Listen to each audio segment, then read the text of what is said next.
see them.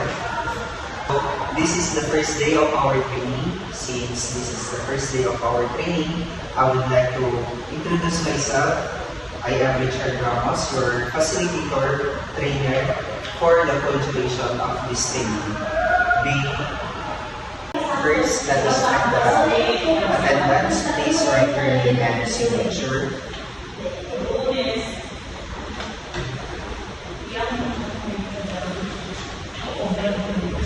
Are you done? May I have the attendance? Please raise your hand if I call your name. Ramos Kayla. Gomez Leonis. Thank you. Now, I want you to double check the information about you.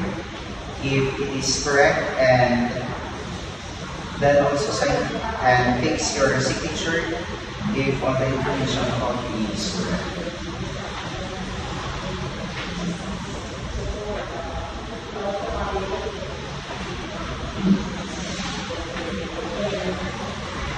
Okay, are you done? Thank you. So that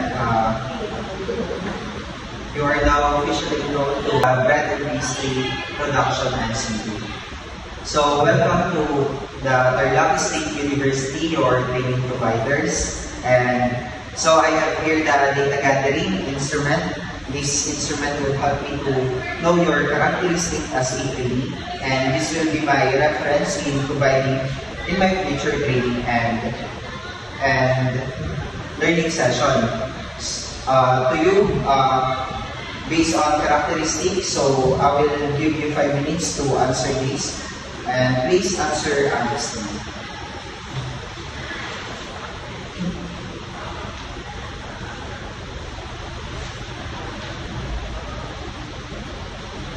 Are you done? Yes. Thank you.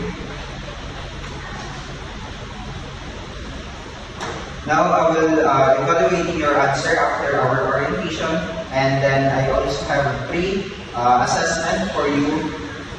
These will let us to know your prior knowledge regarding to our topic, your prior learning, and if you have experience based on our qualifications. So I have the self-assessment or self-assessment check, so you will evaluate your own prior learning.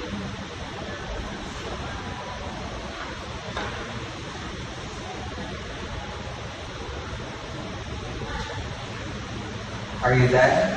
Yes, sir. Thank you. And I have also here the pre-test. Don't worry, this is not actually the test that you are expecting.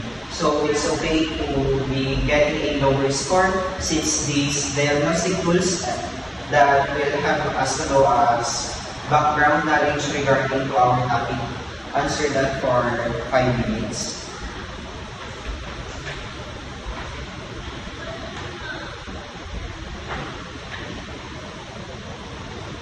Are you done? Yes, sir. Thank you. Now, I want to discuss the house rules, since every institution and establishment we also have the rules and regulations. To follow these house rules are posted within the vicinity of our schools, and you are expected to strictly follow the rules and regulations or the house rule of our school. So this is the house rules. Be on time, be respectful, be prepared, be collaborative, and be clean. Since Tarlac State University is also providing different trainings or different qualifications, we are using here the CBT approach, which is different from the traditional approach. A traditional educational system, the unit of progression is time and limits. It is teacher-centered. While in the competency-based training system, the unit of progression is the mastery of specific knowledge and skills. It is learner-centered. So now let's talk about the 10 basic principles of CBT. First is training is based on curriculum developed from the competency standards.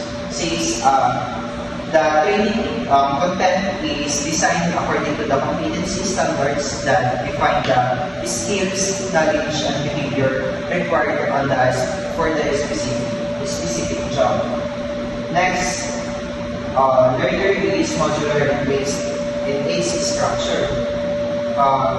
The training is broken down to distinct modules or unit, each on a specific competency or skills set, or can progress through these modules one by one. Third, training delivery is learner-centered and should accommodate individualized and self-paced learning strategy. Dito naman is learners have the flexibility to control the pace and styles of their learning, allowing them to focus on areas they find challenging or progress faster in areas they are already familiar with. Number 4, training based on work that must be performed. Here, the training focuses on skills directly related to tasks that are part of the job. It ensures that learners are prepared to perform actual work responsibilities. Number 5, training materials are directly related to the competency standards and curriculum modules. Here, the materials used in training, for example, the handouts, videos, and tools are closely aligned with the competencies and modules outlined in the curriculum. Number 6, assessment is based on the collection of evidence of the performance of work to the industry required standard. So, here, assessment focuses on real-world evidence of learners' ability to perform the task at the required standards rather than yung sa mga theoretical knowledge. Number 7, training is based on and off the job components. Dito naman, training includes both theoretical of the job learning and practical of the job experience to develop the necessary competencies. Number 8, training programs allows for recognition of prior learning or current. Dito naman, learners have previous experience or knowledge can have that recognized and credited towards the completion of their training, then avoiding repetition. Then number 9, training allow for multiple entry and exit. Here, learners can enter the training program at various stages depending on their prior skills or the qualifications, and they can exceed once they have achieved the necessary competencies. Then last, the training programs are registered with the UCAS. Here, training programs are formally recognized by the regulatory bodies such as the Unified Training and Professional Recognition Agency system, or the UCAS, ensuring that they meet the industry standards and provide credentials that are valid and accepted. So here, the competency-based training is designed to ensure that learners acquire the necessary skills to perform specific tasks and industry standards. So it provides a flexible learner-centered approach that combines theory and practices, offers recognition of prior experience and leads to certification that is aligned with your goals needs. So, here are the rules of the trainer. To facilitate, to provide guidance, to provide feedback. Rules of the trainee to accomplish what is required, to present the performance tasks, to monitor his or her own accomplishment, and to be responsible. So now I will discuss the basic common core of our competencies.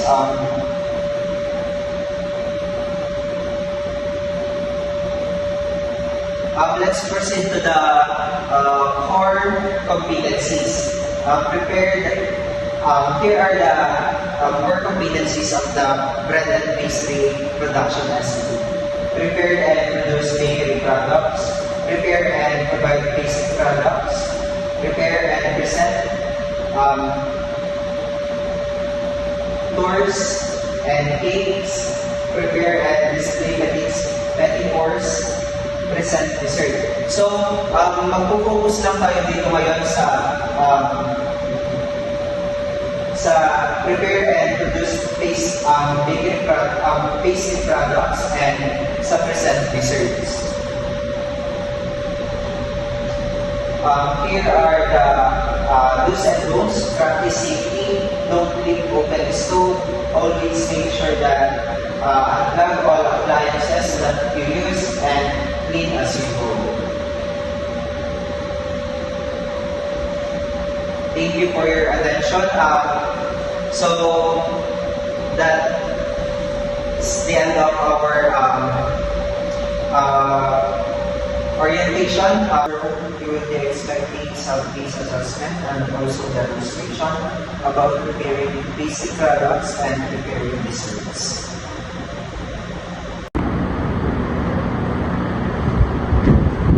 Good morning, sir. Good morning, Ms. Ramos. Sir, I will not go to continue this training because I am unprepared. Okay, Ms. Ramos, I understand that. If you're ready to continue this training, you still go back here if you want. Thank you, sir. So, good morning again, Ms. Gomez.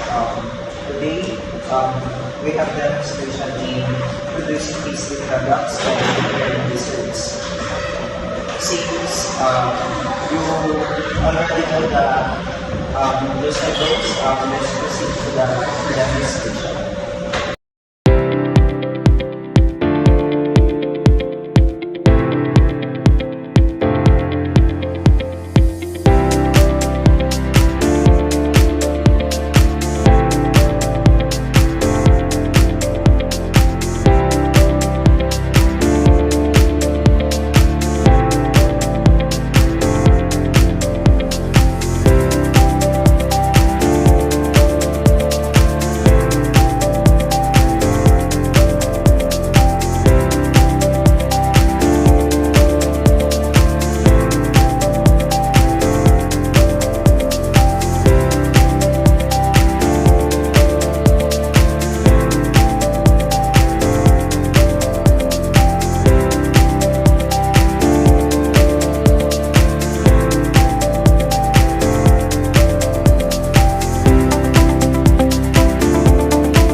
So now, Miss Diana, I will give you the certificate of achievement.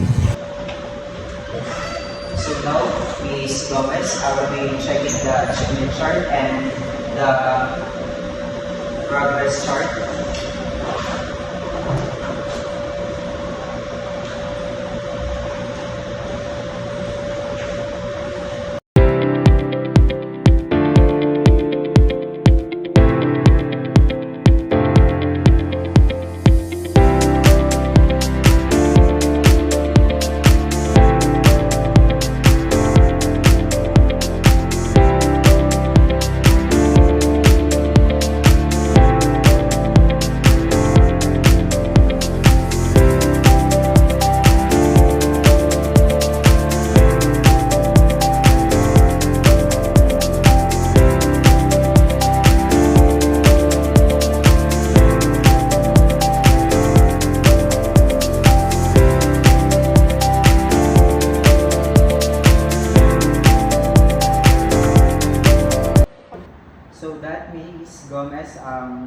we conclude our training for bread and pastry production.